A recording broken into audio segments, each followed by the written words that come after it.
Boa noite a todos que nos escutam pela radiomira.pt e nos seguem pela live no Facebook. São 21 horas em Portugal continental e no dia de hoje o horário brasileiro de verão finalizou. Portanto, lá são exatamente 18 horas. Boa noite, Reino Unido, França, Estados Unidos, Alemanha, Suíça e Canadá, dentre outros países que nos seguem. Uma boa noite especial aos nossos convidados que logo serão entrevistados aqui no estúdio. Pedro Novo, empreendedor, que muito nos falará sobre seus projetos e cerveja. E ao Carlos Rossetti, engenheiro de alimentos, com quem as suas dicas sobre alimentação fará das novas estações do ano algo sempre muito saudável para todos nós. Como vocês poderão perceber, o nosso colega e também apresentador do programa Giro Mundo, Paulo Perdiz, por motivo de outros projetos profissionais e pessoais, não estará mais conosco por alguma temporada.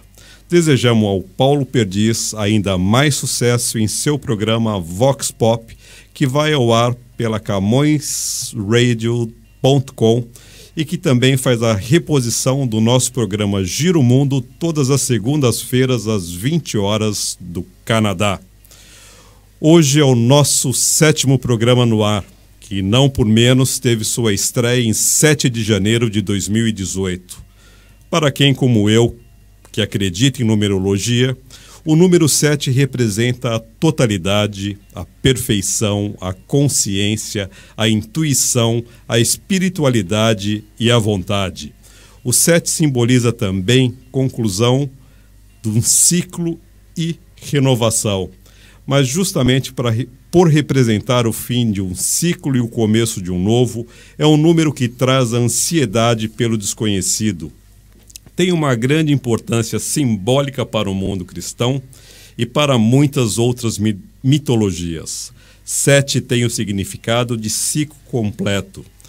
Cada período lunar dura 7 dias, remetendo também para uma mudança depois de um ciclo concluído e de uma renovação positiva. Hoje, domingo, 18 de fevereiro, é o dia dedicado a São Teutônio. Os nascidos nesta data pertencem ao signo de Aquário, destacando o físico italiano Alessandro Volta, o filantropo norte-americano George Peabody, o poeta popular português Antônio Aleixo, a atriz Kim Novak e o atleta português Carlos Lopes, entre outros. Em 18 de fevereiro de 2001, a seleção portuguesa de futebol de praia conquistava em São Salvador da Bahia o primeiro título mundial na modalidade. 18 de fevereiro é também o 49º dia do ano e faltam exatamente 316 dias para o final de 2018. E não se esqueça, além dos nossos entrevistados, teremos The Girls on the Road com a crônica sobre empoderamento feminino e empreendedorismo de algum lugar do mundo, com as nossas correspondentes Tassiana Mello e Fernanda Moura.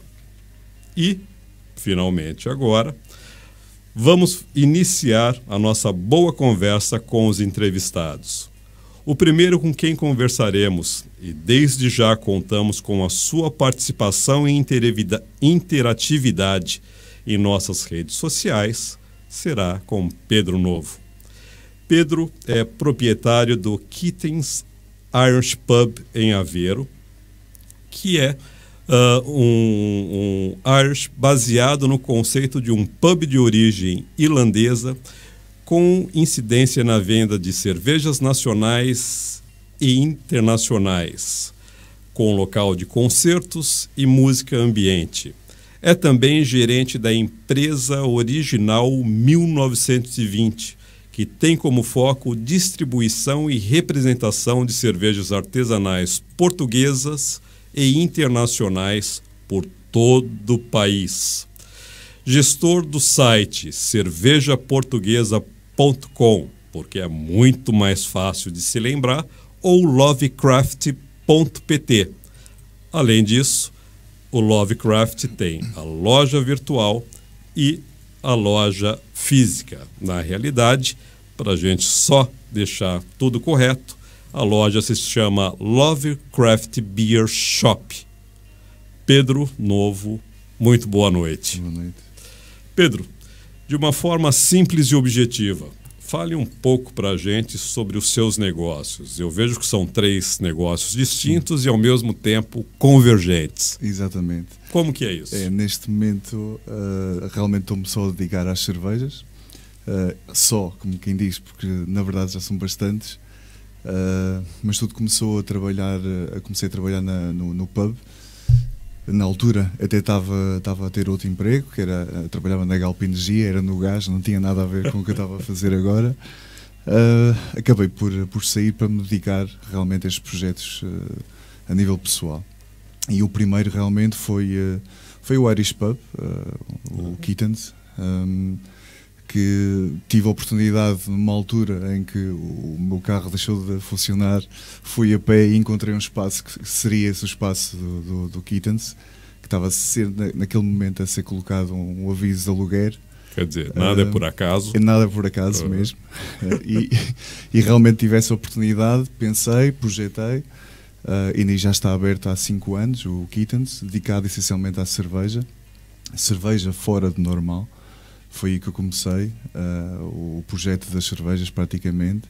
A minha primeira tentativa diretamente ao público, antes de entrar na parte mais entre empresas, e foi resultando muito bem. É uma casa muito bem preenchida.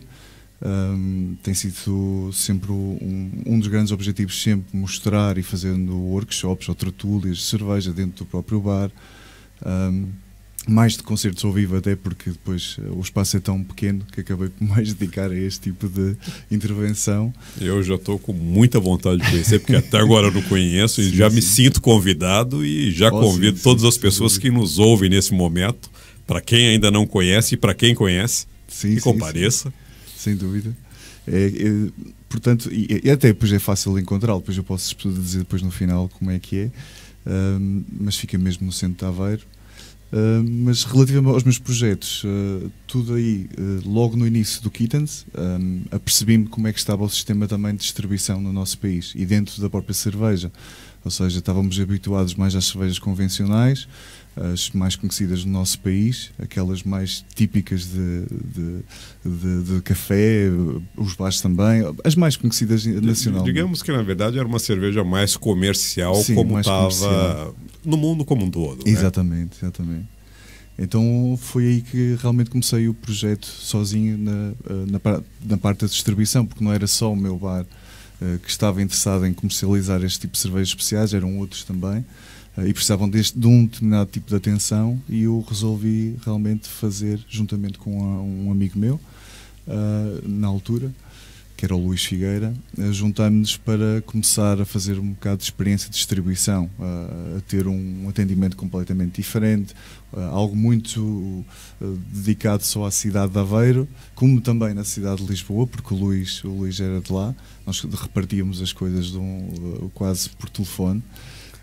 Mas foi suficiente para a empresa se desenvolver, de tal forma que começamos realmente a trabalhar nas cervejas artesanais, a trabalhar com os cervejeiros portugueses que começaram a nascer e mesmo na parte de importação de cerveja.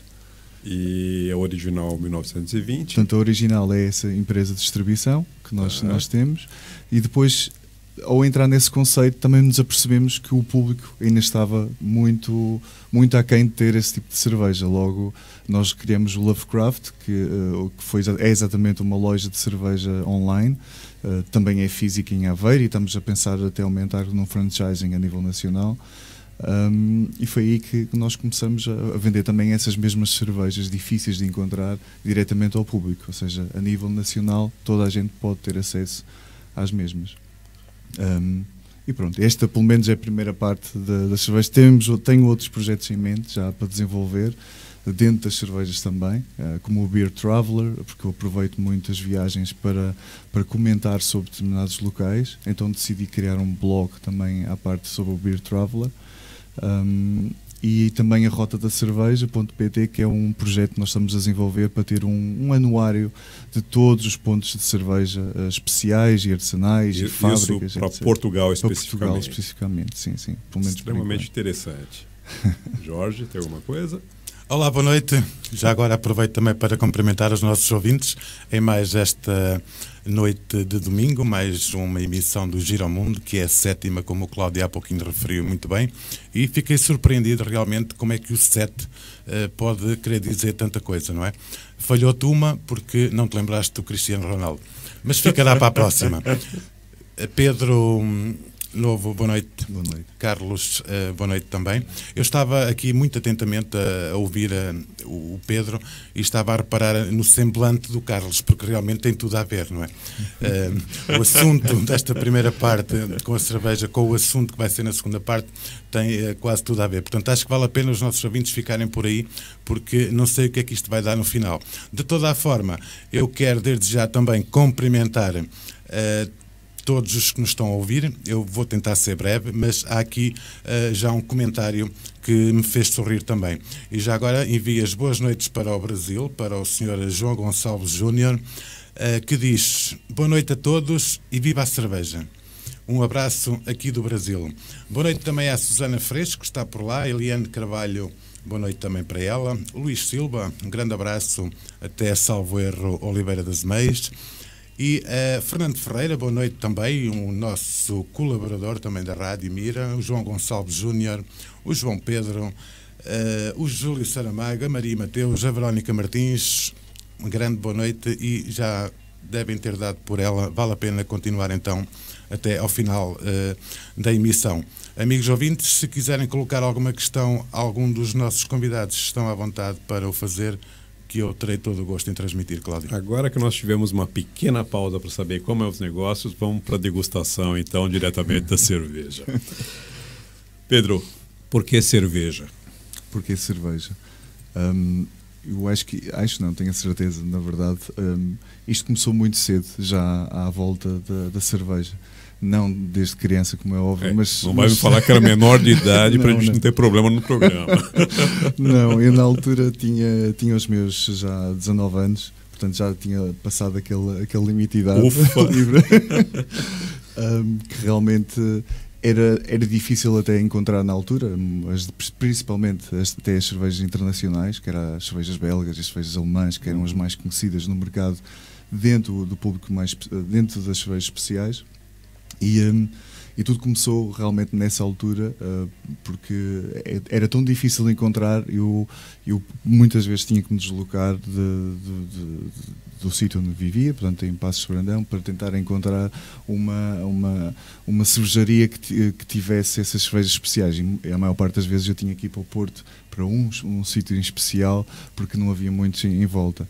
Fora isso, começou-me a aproximar a curiosidade sobre a própria cerveja, o fabrico da própria cerveja, aliás, as fermentações até, como o hidromel, por exemplo, ou mesmo as cidras, o saquê, etc. Ou seja, começou-me a criar bastante curiosidade, graças também a esse meu amigo, o Luís, que já estava dentro do hidromel há muito tempo, na própria produção, e foi daí que me incentivou, porque não, realmente, começar a desenvolver o lado das cervejas.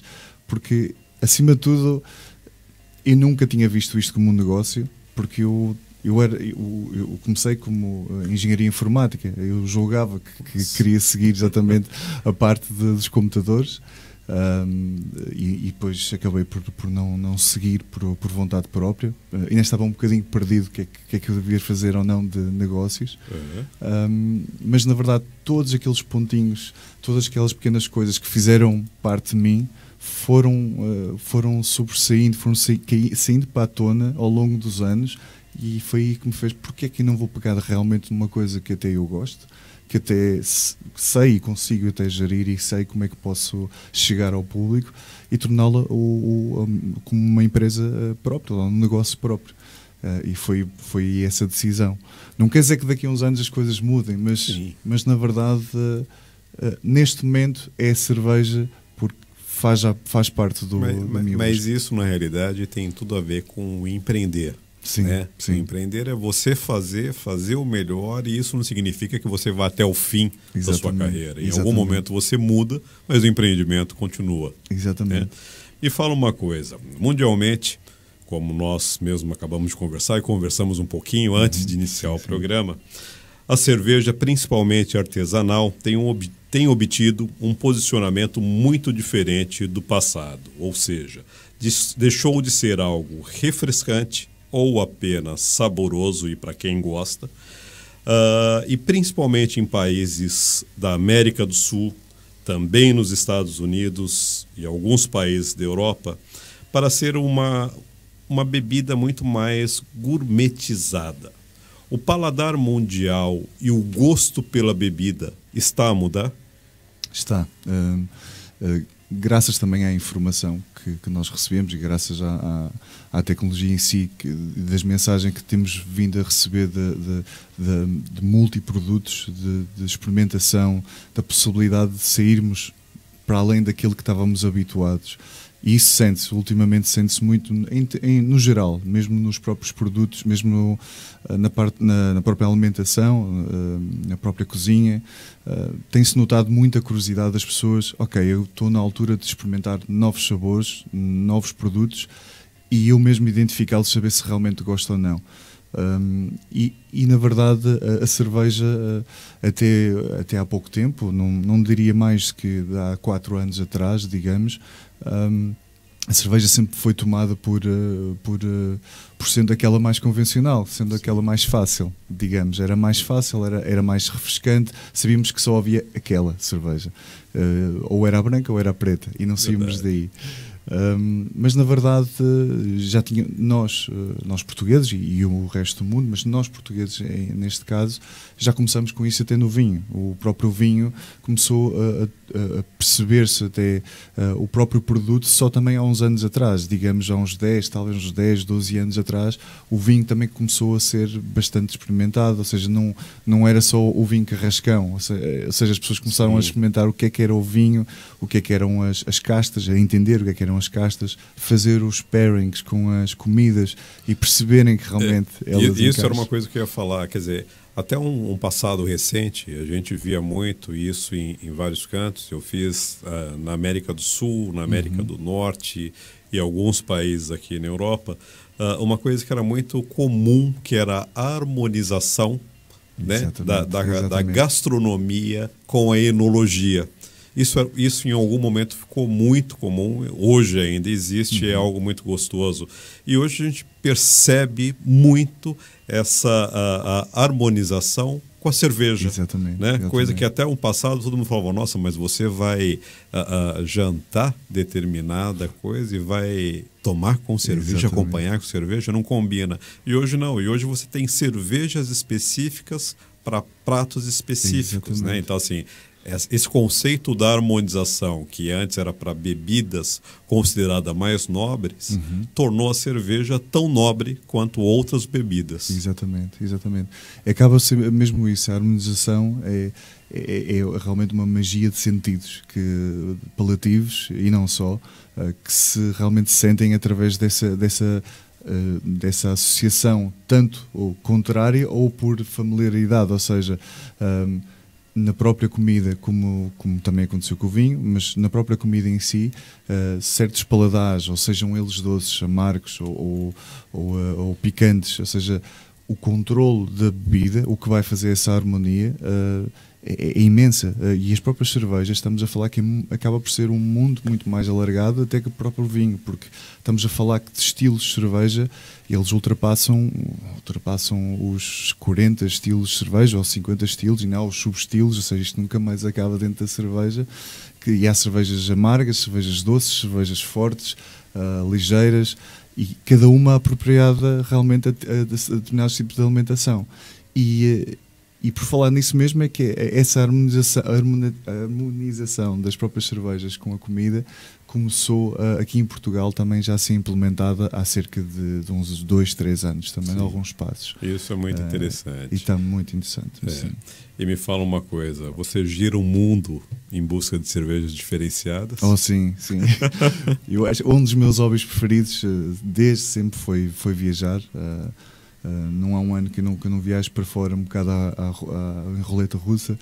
Tenho que ver onde é que vou calhar e vou experimentar e conhecer o próprio país e a cultura, e principalmente a cultura cervejeira.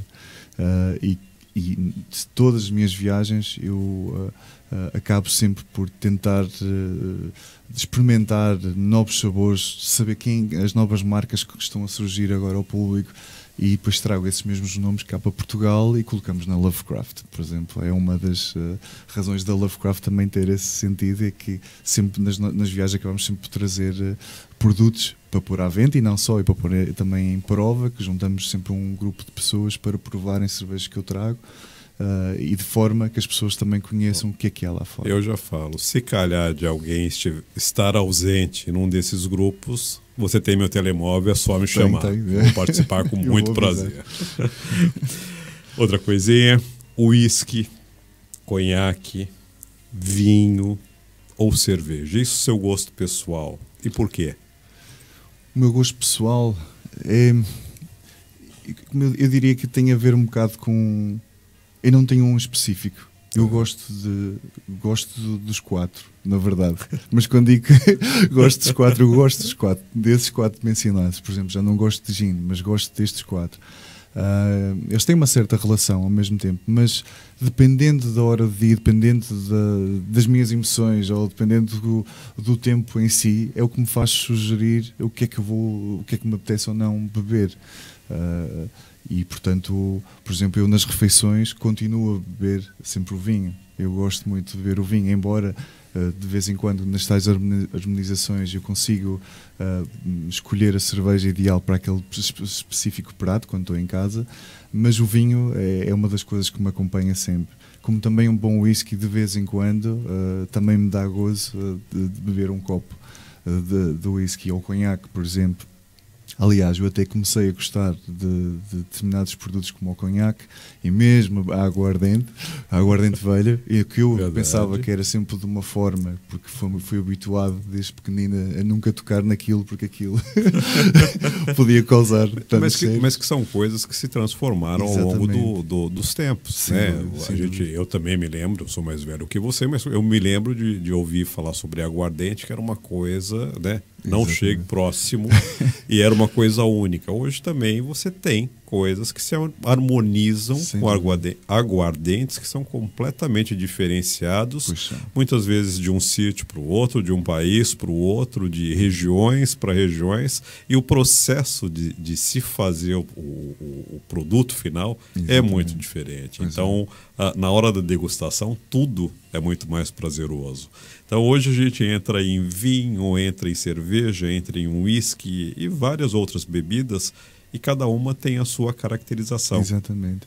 Já agora uma parte que eu até me recordo, por exemplo, no próprio pub, a quantidade de pessoas que me apareceram, essencialmente até as mulheres, que diziam, que chegavam e diziam, não, eu não gosto de cerveja, é escusado, dás-me a provar porque eu não gosto de cerveja. E esse desafio sempre foi, aliás, sempre foi algo desafiante para mim e para os meus colegas, de tentar, não, se não vai agora experimentar até encontrar a sua cerveja, agora não me pode dizer que não gosta de cerveja. E na verdade, em todos os casos que isso aconteceu, as pessoas interrogavam, isto é cerveja? Isto realmente é assim? E não fazia ideia. Disse, pronto, e é através desta tal experimentação e dependendo dos momentos que eu acho que todos os produtos em si às vezes estão adequados a cada momento do dia. Como também eu bebo água, né? Por necessidade. Sim. E também porque realmente gosto de água. Olha o Carlos que nos diga, se não toma água, e aí, Carlos? Mas é verdade. Existem muitas... Você falou uma coisa que me chamou a atenção pelo seguinte. No Brasil também, quando começou a coisa da cerveja, e eu sei que no sul dos Estados Unidos também, surgiram muitas mestres cervejeiras, mulheres que iam fazer essa Sim, coisa da sim, cerveja. sim. E mulher nunca teve muita proximidade ou afinidade com cerveja. Existem algumas que sim, mas a maioria não. E com a cerveja artesanal, a gente percebe que existe uma grande quantidade de mulheres cervejeiras mundo afora. Portugal também? Está a começar a surgir. Pelo menos já conheço duas a três marcas que já são mulheres que estão à frente. Aliás, e uma delas é só mulheres a trabalhar até. Mas nota-se que lá está a própria mulher desenvolvendo esse lado que de certeza, graças aos seus variados sentidos que tem, eu acho que realmente é importante realmente entrarem e tentarem perceber este mundo, porque é maravilhoso, conseguem realmente encontrar multivariações de cerveja, e de certeza o que elas têm vindo a fazer, pelo menos as portuguesas, e não só, eu conheço também lá fora, essencialmente, tem sido completamente diferente até do pensamento do homem, mas muito bem desenvolvido. E julgo que aqui em Portugal a mulher não devia ter medo para isso, porque realmente, ou devia ter essa curiosidade, porque acho que é ainda um mundo a explorar aqui no nosso país. Extremamente interessante. Você se corresponde e participa de fóruns de debates sobre cervejas artesanais mundialmente, a considerar que é algo mesmo global e que veio para ficar, porque eu não acredito que cerveja, assim como outras bebidas, seja modismo. Sim, né? E sim. cada vez mais a gente vê que esses conceitos se fixam. E muito. É verdade. E cerveja é uma delas. Então, acho que existe uma continuidade e cada vez mais pessoas que participam e formam grupos e formam debates. Você participa desses fóruns mundialmente? Sim, sim. Eu comecei, provavelmente, entre muitos outros também. Comecei mesmo no início, que foi esta revolução cervejeira, há uns 5, 6 anos, digamos, para cá. E comecei a fazer parte desses grupos, essencialmente online, do Facebook e não só, sobre essas tertúlias de cerveja, sobre produção, do que é artesanal e não é, do que é cerveja e basta. Portanto, este desenvolvimento cervejeiro é importante não só para nós também aprendermos mais sobre a cultura cervejeira, mas também para darmos a entender também aos outros do que existe e do que é que realmente ainda temos que explorar. E como tu disseste, em relação à cerveja, ela realmente não é uma moda. Ainda tem muita gente em Portugal que pensa que realmente a cerveja é um bocadinho como agora o gin. Por exemplo, houve a moda do gin durante um tempo e agora já está a mudar para outro produto. A cerveja em si, eu julgo que não, porque se virmos os outros países, como isto está a ser desenvolvido, nos Estados Unidos, no Brasil, que realmente é um case study, na Europa, por exemplo, o case study da Europa neste momento é na Itália, e estamos a falar que a Itália é um país muito, muito parecido connosco em termos de cultura, e a Itália também é um país vinheteiro tal como nós. Sim. E neste momento, em termos de cerveja, está muito bem desenvolvido e está a ser considerado as melhores cervejas da Europa estão a sair de lá, como também na Escandinávia, por exemplo. Portugal foi realmente um dos últimos países da Europa a entrar neste boom cervejeiro. Mas acredito, como o português que a partir do momento que começa a funcionar, os outros todos vão a seguir por acréscimo, e é bom por aí. E na realidade é tudo na verdade uma questão de visão que a gente tem das coisas. Nem sempre por entrar último você vai ser o retardatário. Muito pelo contrário. Exatamente. Por ser o último, você já tem um conhecimento tão adquirido que você se torna o número 1 no negócio para se desenvolver. Uma pergunta um tanto quanto íntima, que é o seguinte: o dia de São Valentim, que foi há 4 dias atrás, mas numa temática um pouco mais afrodisíaca, eu te pergunto, podemos substituir o bom e velho champanhe por cervejas com morango para aquecer um romance nas noites frias? Sim, sem dúvida. Na verdade, até existe um género de cerveja para não estar agora a falar dos estilos, mas há um género de cerveja que se até aproxima muito do champanhe. São feitas com de levedura de champanhe e não só. Mas sim, sem dúvida encaixa perfeitamente, porque, e dependendo daquilo que depois querem fazer ou não, portanto, desde as cervejas com elevado álcool, por exemplo, às vezes nem precisa ser uma garrafa de 65, fica se calhar até mais económico, porque as cervejas também chegam aos 16, 17 graus, muitas vezes, cervejas especiais, cervejas adocicadas, mas muitas vezes sentem o chocolate, tem a introdução de framboesas, frutos vermelhos, portanto, uma data de como é que é dizer, de especiarias, e mesmo, ou seja, dá para fazer de tudo na cerveja e dá para combinar tudo, até mesmo as chamadas wine ale, que é baseado no vinho, ou seja, dá para usar uva e fazer cerveja, ou seja, a cerveja mistura muita coisa, dá para fazer de tudo. Então, como é óbvio, encontra-se sempre a cerveja perfeita mesmo para estes momentos românticos, sem dúvida. E eu já faço uma provocação para o Carlos. Eu estou vendo que cerveja é uma alimentação completamente saudável.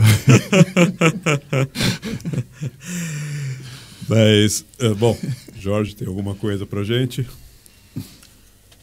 Apenas uma palavra. Sede. Ótimo. E Pedro, me fala uma coisa. Bom, agora a gente tem aí um espaço aberto para você convidar os nossos ouvintes, não só os nossos ouvintes, como o seu apresentador aqui também, que eu vou conhecer o seu sítio, que estou com muito interesse. Fala aí pra gente como que é, funcionam todos os dias, de que horário a que horário, como podemos fazer para estar lá presentes e conhecer um pouco mais. No caso do Kittens, o Irish Pub, ele está aberto todos os dias, praticamente. Nesta altura do inverno, nós abrimos por volta das 8 horas, só ao fim de semana é que é por volta das 6 e termina às 4 da manhã, portanto há tempo suficiente para ir em qualquer altura. Pedro, eu peço desculpa de meter, mas tenho aqui ouvintes a perguntar onde é que fica. O Kittens Irish Pub é na Praça do Peixe, aqui em Aveiro, no centro de Aveiro. Na parte turística, é muito fácil, não fica mesmo na Praça de Peixe, mas é na entrada da Praça de Peixe, eu costumo dizer sempre na Rua do Gato Preto, porque é um café que toda a gente conhece lá, mas é muito fácil, porque não há outro Irish Pub no centro de Aveiro, é fácil depois encontrá-lo. A loja neste momento está a sofrer um processo de transformação. Nós estávamos junto ao Teatro Aveirense, mas agora estamos a mudar para um espaço bem maior, bastante maior neste momento, onde juntamos também o nosso armazém e a distribuição, ou seja, conseguimos juntar a original 1920, a distribuição e a loja. E a loja neste momento tanto está, ou estará, aliás, já vou dizer o dia, mas estará aberta ao público, tanto ao público em geral, como também os clientes de revenda, que podem ir lá adquirir mesmo para as suas casas. O espaço é na Rua Guilherme Gomes Fernandes, portanto é a rua perto da Segurança Social e a Avenida Lourenço Peixinho, portanto é mesmo ali no centro. E ela vai estar aberta só a partir do início de abril. Nós depois vamos anunciar no Facebook da Lovecraft.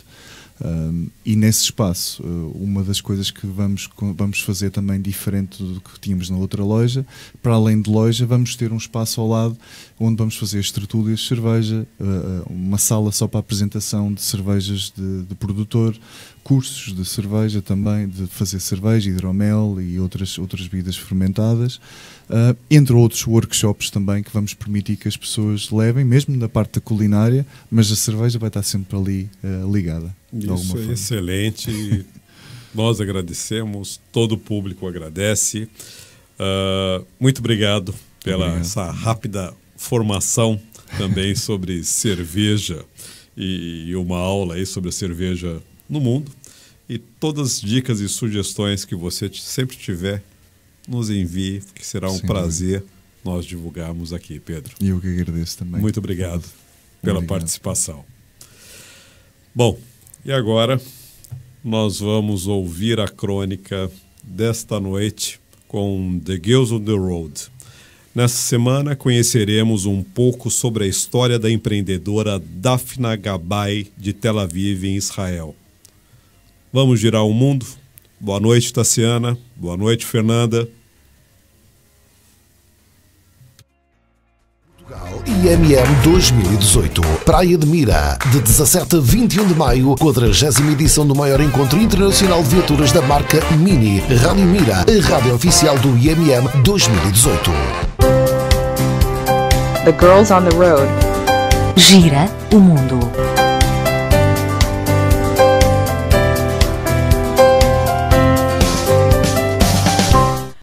Olá pessoal, bom dia, boa tarde, boa noite. The Girls on the Road, Tassiana Mello E Fernanda Moura, trazendo mais uma história de empreendedorismo para dividir com vocês. E hoje a nossa empreendedora vem de Tel Aviv, em Israel. Mas antes da história, vale a pena trazer alguns pontos para reflexão, né, Fê? sem dúvida, Tassi. Todo mundo pensa, ou já pensou, que empreender... Que você já deve ter escutado algumas perguntas padrão, né? Uma delas é a famosa, mas o que você conhece sobre essa área? Ou então, não vai dar certo. Sabia que essa indústria é super difícil de empreender? Embora esses questionamentos tenham o seu valor, eles trazem conceitos que não são 100% verdadeiros. O primeiro é que a gente só deveria empreender em áreas que conhece, e o segundo é que empreender em um mercado novo tem tudo para dar errado. O que você acha, Tassi? Pois é claro que quem cursou economia nunca deveria se arriscar a criar uma indústria de foguetes, fabricar carros elétricos ou equipamentos de energia solar, não é verdade? Errado. Pergunte ao Elon Musk, fundador da Tesla, da SpaceX, da outra empresa de energia solar, o que ele acha sobre o tema na próxima vez que você tiver a chance. Mas brincadeiras à parte, a verdade é que, assim como a idade certa para empreender não existe, o que existe é o seu momento. O mesmo vale para a área em que se decide empreender. Conhecimento prévio pode ajudar, mas está longe de ser garantia de sucesso. É verdade. Nas estradas mundo afora por onde a gente passou, a gente teve a chance de entrevistar mulheres que resolveram empreender em áreas que nada tinham a ver com a sua experiência anterior, conhecimento e interesse inicial. E não faltaram mulheres que não tinham experiência nenhuma, ponto. Nada disso as deteve a seguir em frente. Ao empreender, várias delas buscaram algo novo, inesperado, ou identificaram uma oportunidade no mercado e resolveram investir. Como qualquer empreendedor, se não sabiam de algo, foram atrás do conhecimento. Se cercaram de pessoas com experiência e pediram ajuda e perguntaram mais um pouco, né, Tassi? É verdade. Em Israel, a gente conheceu a Dafna Gabay. Assim como a maioria das jovens israelenses, aos 18 anos ela iniciou os 2 anos de serviço militar obrigatório. Ao sair, resolveu cursar Direito. Terminou a faculdade, trabalhou um pouco na área, mas foi percebendo que não era a sua praia. Casou-se logo após a faculdade e mudou-se para os Estados Unidos. O marido ia cursar um MBA. Lá ela se lançou em algo novo. Foi trabalhar com marketing e comunicação para clientes na área de biotecnologia. A primeira grande mudança. Logo veio o primeiro par de gêmeos e após 2 anos, um segundo par. Pois é, gente. 4 filhos, 2 pares de gêmeos. E nesse momento eles resolveram voltar para Israel. Mais mudanças estavam por vir. E esse é mais um paradigma do empreendedorismo, né? Que, por exemplo, quando você é mãe, você tem dificuldade para empreender, ou você não tem tempo, mas isso é uma história para uma outra coluna. Então, assim, do contato da Dafna com empresas na área de biotecnologia, ela identificou uma oportunidade. Em 2004, nasceu a Curical.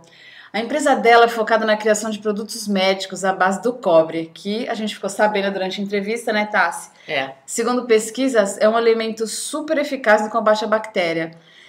E ela estava perseguindo a aprovação do FDA, né, o Food and Drug Administration, uma agência reguladora de saúde dos Estados Unidos, para o seu primeiro produto. É um filamento para sutura à base de cobre. Pois é, né? A gente lembra, ela começou como advogada, passou por comunicação e agora estava totalmente inserida aí na indústria de biotecnologia. Olha quanta mudança, gente. E a Dafna contou um pouco dessa jornada e disse que, na verdade, ela nunca pensou em ser empreendedora.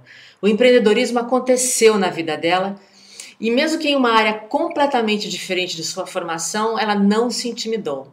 E assim como ela, conhecemos várias mulheres que empreenderam em áreas nas quais não tinham a menor experiência. Vale lembrar, como a gente comentou na primeira coluna, que empreender é, antes de mais nada, uma atitude. Sem dúvida. E a gente achava, sementia esse mito que você faz uma faculdade, você é muito jovem quando você escolhe aos 18 anos o que você quer fazer para o resto da vida. E as coisas mudam, e muitas delas empreenderam em áreas completamente diversas. Então, fica a dica, olha ao seu redor, pense em questões do seu dia a dia, o que você acha que pode ter uma solução, e lembre-se, oportunidades também são criadas, ainda que não na sua área.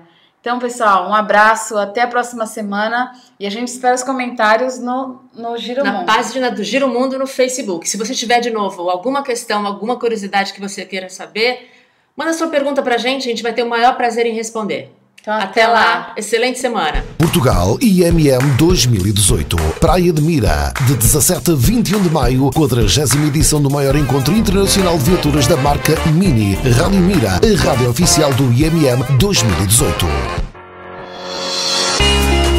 E voltamos agora, agradecemos a participação de Girls on the Road, Tassiana Mello e Fernanda Moura, com mais uma história muito empolgante e interessante sobre empreendedorismo e empoderamento feminino. E nosso entrevistado agora é Carlos Rossetti. Muito boa noite, Carlos. Carlos é licenciado em Engenharia Alimentar pela Escola Superior Agrária de Coimbra, bacharelato em Engenharia de Indústrias Agroalimentares pela mesma escola e tem várias outras formações que, se eu for falar agora, a gente nem continua a entrevista por todas as formações que o Carlos tem. Consultor na área de segurança de trabalho e segurança alimentar, coordenador de segurança em obras, formador no Brasil, para quem não entende formador, é o treinador na áreas de segurança do trabalho e segurança alimentar, coordenador de projetos de educação e formação ou treinamento, desenvolvimento e implementação de projetos de educação alimentar. E começamos com o seguinte, Carlos, o que, na sua opinião, o alimento significa para a pessoa? Ou para as pessoas, na verdade, né? Isso leva logo a uma questão. E, efetivamente, não representa a mesma coisa para todas as pessoas, que é mau por um lado, não é?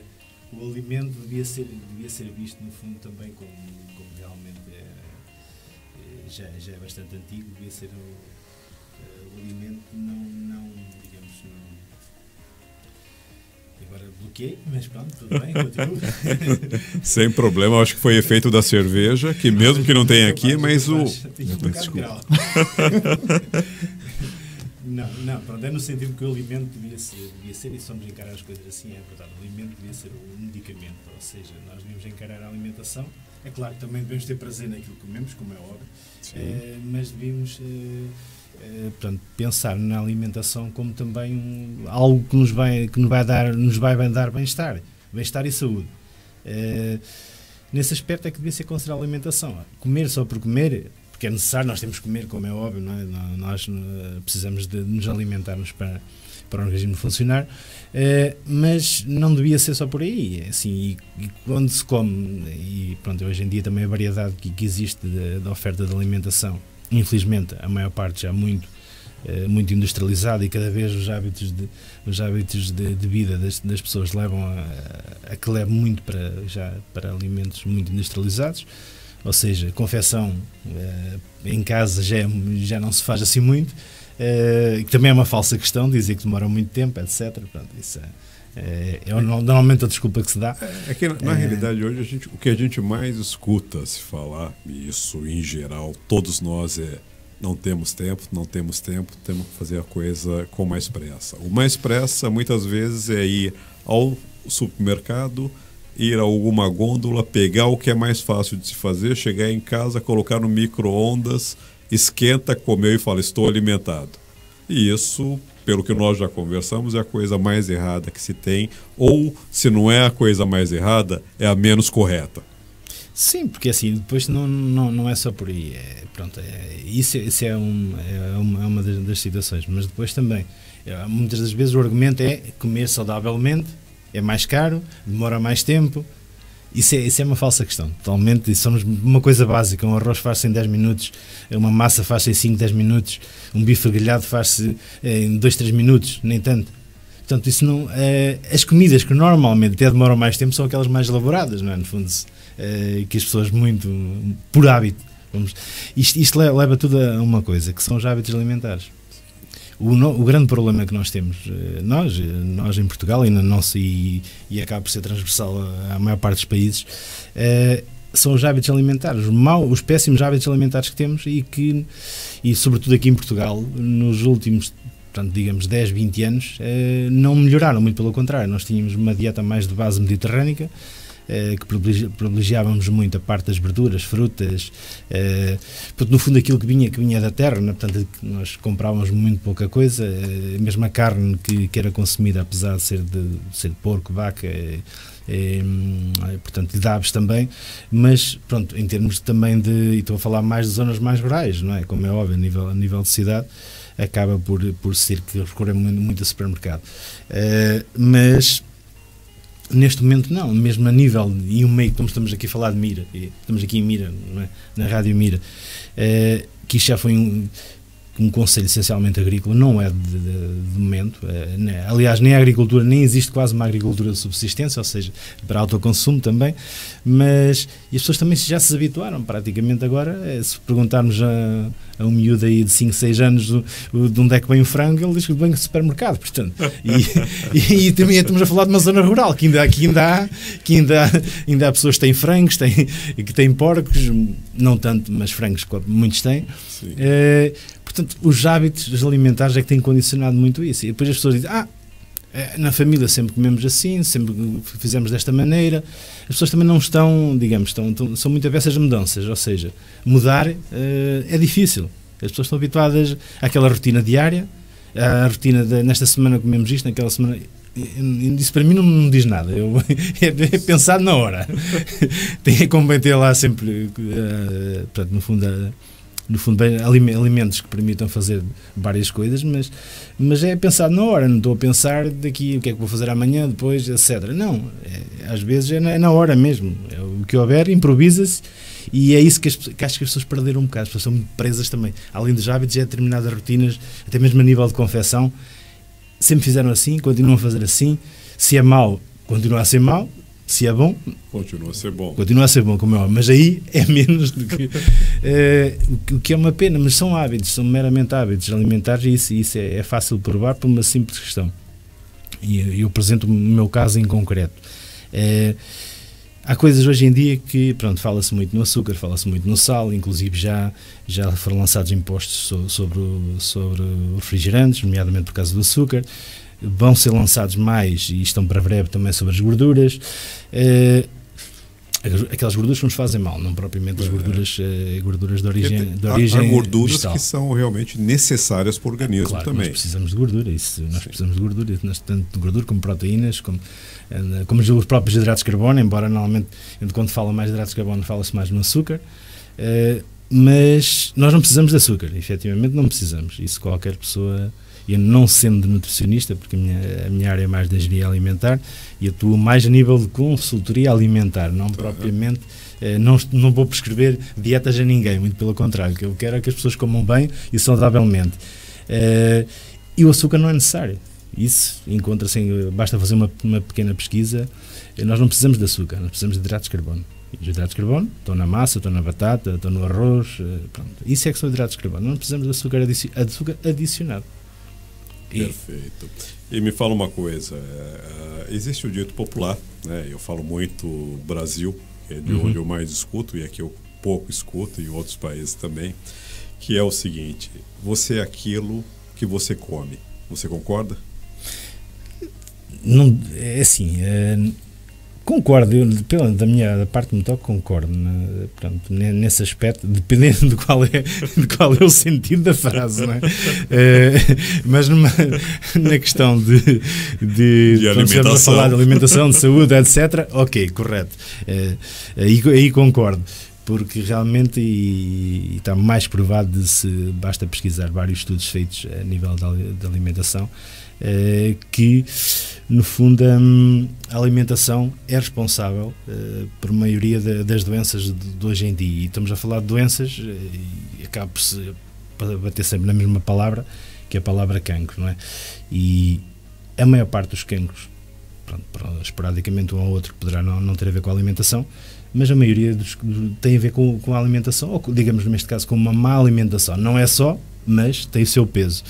É óbvio que depois há situações que pioram hoje em dia no facto do stress diário, e o stress quando acaba por, no fundo, ampliar, digamos, muitas situações de que as pessoas estão debilitadas, e depois as pessoas não lidam todas da mesma forma com o stress. E eu dificilmente stress, que é como eu ia até sugerir que para o stress a gente poderia tomar uma cervejinha. Sim, também. Não digo que não. Não digo que não, eu também não sou assim. É assim, a minha relação com a bebida é mais cerveja, já muito mais quando andava a estudar em Coimbra. Portanto, foram 4, 5 anos. E a única bebida foi cerveja, nunca meti mais nada, era cerveja. Nunca gostei muito dessas invenções. Pronto, eram aquelas tradicionais, não é? Comerciais, que se possa dizer na altura, embora ainda não era a fase da cerveja branca. Na altura é a cerveja preta, não havia cerveja branca, muito raramente havia cerveja branca. A cerveja branca começou a aparecer depois, mais tarde. Estamos a falar aí há 30 anos, sensivelmente 30 e qualquer coisa. O que existia era cerveja preta. Cerveja branca, não, aliás, a maior parte das pessoas nem sequer conhecia. Ou mesmo quando começou a aparecer, não havia aquela coisa tão habitual. É a questão dos hábitos, voltamos sempre no hábito. Na altura, pronto, é óbvio que aquilo era praticamente todos os dias, como é óbvio. Mas depois saindo da parte quando deixei de estudar, deixei de beber cerveja. Nunca gostei muito digamos, de álcool, bebido de vez em quando, mas esporadicamente nunca foi. E depois comecei a apreciar um bocado o tinto, não é? E um bom tinto, como é óbvio, também para beber rapas não vale a pena. Mas pronto, só em ocasiões especiais, e pronto, não tenho grande relação com a bebida, nem pela negativa nem pela positiva. Pronto, e tirando o tinto e a cerveja, não. É claro que experimentei outras bebidas ao longo deste tempo todo, mas fico mal pela cerveja ou pelo tinto, e esporadicamente. Me fala uma coisa, você até comentou isso, mas só para reforçar, uma boa alimentação estimula a autodefesa do organismo, ou seja, ela melhora a imunidade do organismo? Sim, isso não é difícil, isso já mais que montes de estudos a provar essa situação. Se nós temos muitos alimentos com poder antioxidante, como é óbvio, que vai dar-nos alguma imunidade. O problema é que as pessoas, volto sempre à mesma coisa, são os hábitos que as pessoas têm, os hábitos alimentares, e isso é muito complicado. Dizer a uma pessoa, por exemplo, um exemplo, uma coisinha muito simples. As leguminosas, portanto, no ano 2017 foi o ano mundial das leguminosas, ou seja, estamos a falar de feijão, grão, lentilhas, que é uma coisa que pouca gente conhece, mas portanto, é uma leguminosa, que é das mais ricas até, juntamente com o grão. São bons substitutos da carne.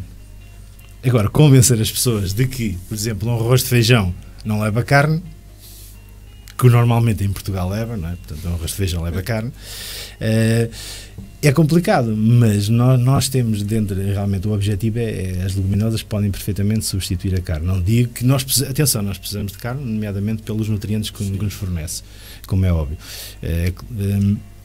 Podemos optar por, na vez de uma carne de porco ou de vaca, optar por uma carne de aves, nomeadamente de frango ou peru, que são carnes mais saudáveis. Depois não quero ir para a questão onde elas são produzidas, porque aí, se entramos por aí, vamos para a parte dos aviários, etc. É óbvio que aí vamos cair noutra. É óbvio que num aviário tem 3, 4 semanas tem um frango, e em casa é preciso 1 mês ou 2 ou 3, não é? Portanto, já agora, uma pergunta. Eu tenho notado que, até por causa dos clientes que eu vou abastecendo a nível nacional, estão a abrir cada vez mais casas dedicadas ao vegan, ao vegetarianismo também, mas também ao chamado, agora há um nome que tem a ver realmente com Portanto, a parte saudável da alimentação. E cada vez mais, na verdade.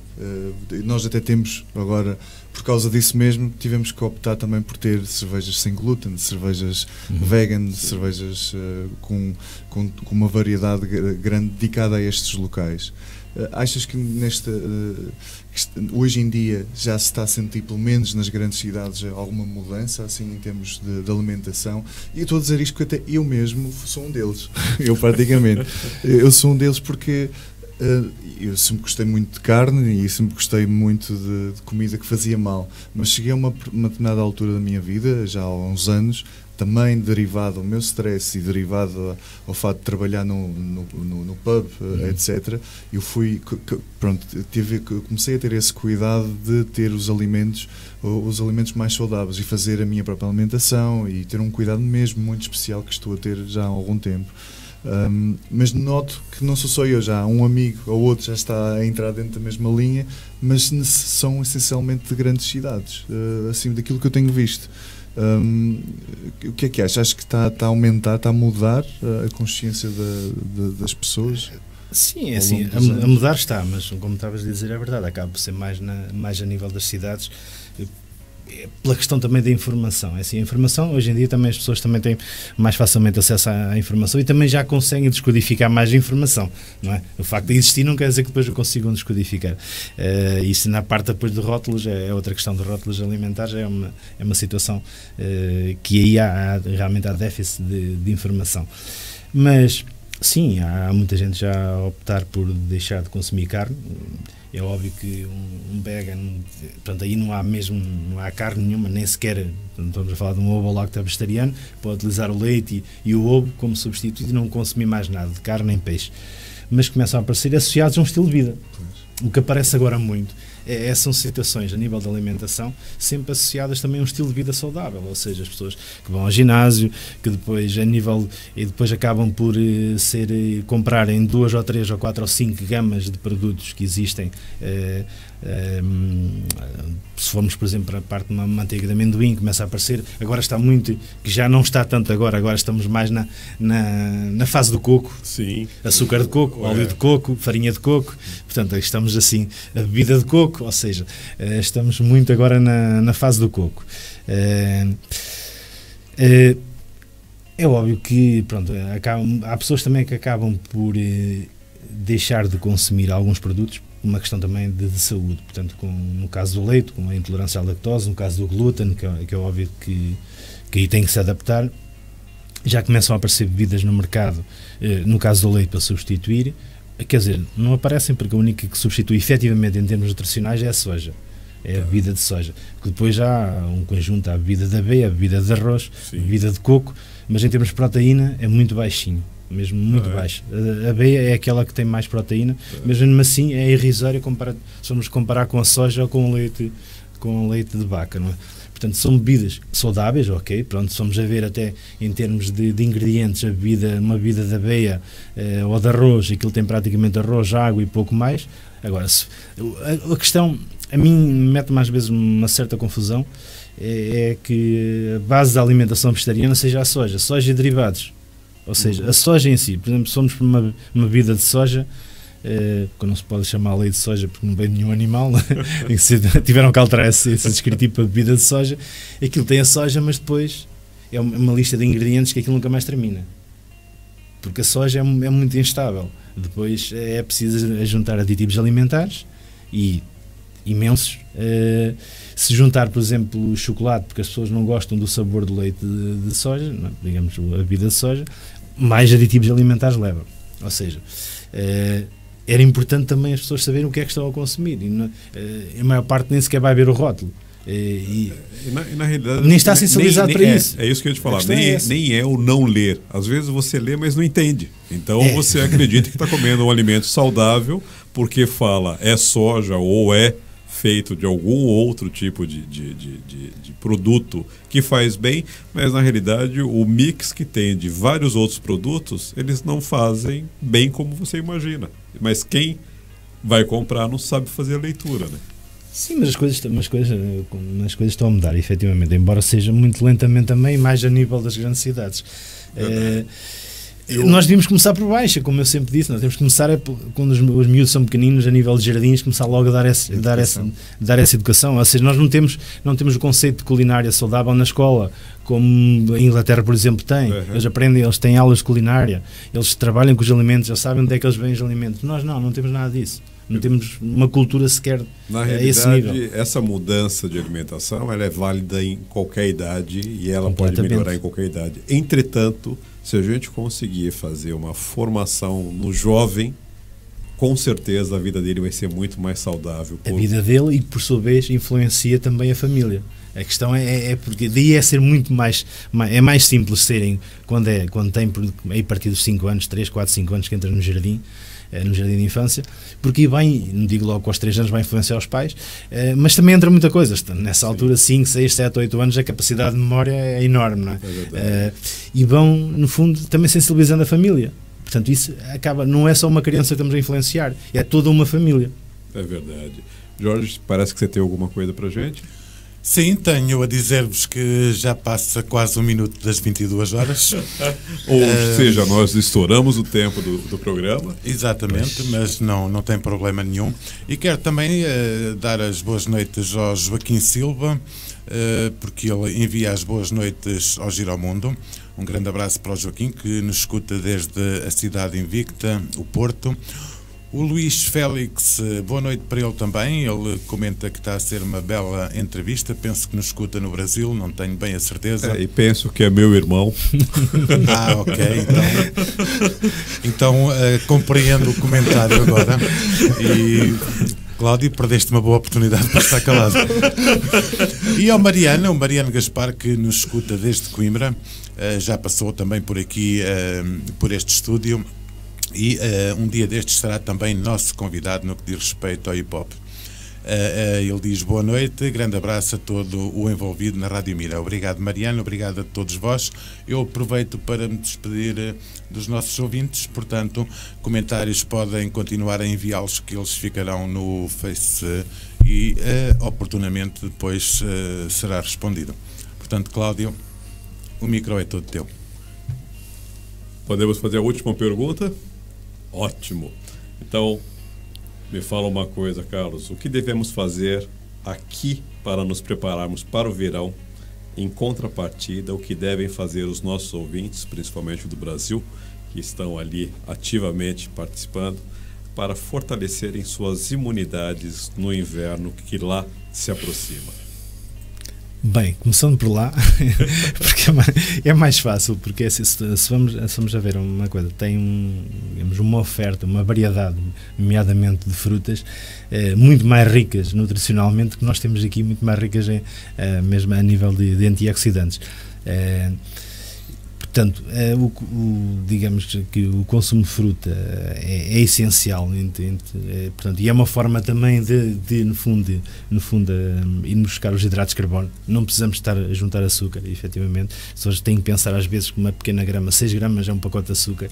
Às vezes vamos a ver um rótulo de um alimento, ele tem 22, ou seja, tem 4 pacotes de açúcar só em 100 gramas, portanto, ou mais, não é? E é óbvio privilegiar, depende depois das zonas também. Eu do Brasil eu conheço mais ao Nordeste, não posso estar a falar pelas cidades, fui lá 2 vezes, mas e pronto, vi que em termos de peixe, espetacular, portanto, privilegiar o peixe, que é uma coisa que tem muito boa, a fruta também é essencial. Fiquei com um bocado na dúvida das sopas, porque não vi lá muitas sopas, portanto, não sei se... Alguns estados do Brasil têm o hábito. Estive no estado de Alagoas e mais depois ao lado também. Não vi-me que houvesse muito esse hábito, mas tem peixe espetacular, portanto, não tem falta de peixe todo o ano, tem muita fruta, ou seja, peixe e fruta, exercício físico. O que eu acho engraçado é que no Brasil deve ser dos países em que há mais informação, ou seja, em que a informação circula de forma gratuita, coisa que em Portugal é complicado. Mas nem por isso deixam de existir problemas de obesidade também gravíssimos. Sim.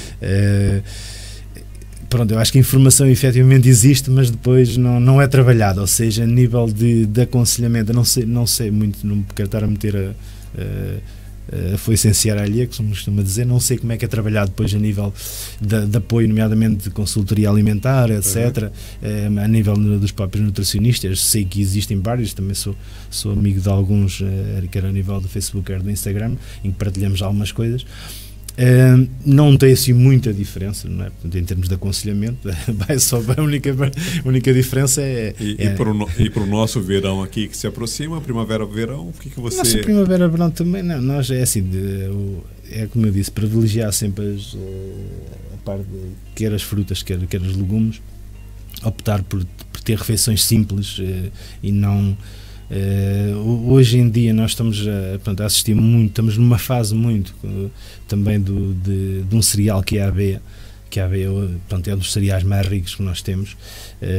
Estamos numa fase também um bocado das sementes também, ou seja, uma semente de linhaça, uma semente de girassol. A semente de linhaça é muito rica em ômega 3. Temos as sementes de chia. Isto agora anda tudo muito nesta. É claro que isto acaba por ser mais a nível das grandes cidades, nestes meios mais pequenos. Já se começa a ver pessoas interessadas em saber o efeito que tem esta ou aquela semente e a consumir algumas sementes. Às vezes consome-se sem saber o que se está a consumir e o que é complicado. Algumas delas também têm efeitos que podem ser prejudiciais para o organismo. Mas, no fundo, privilegiar aquilo que é frutas, legumes, carnes brancas e cortar um bocado também na parte do sal, do açúcar.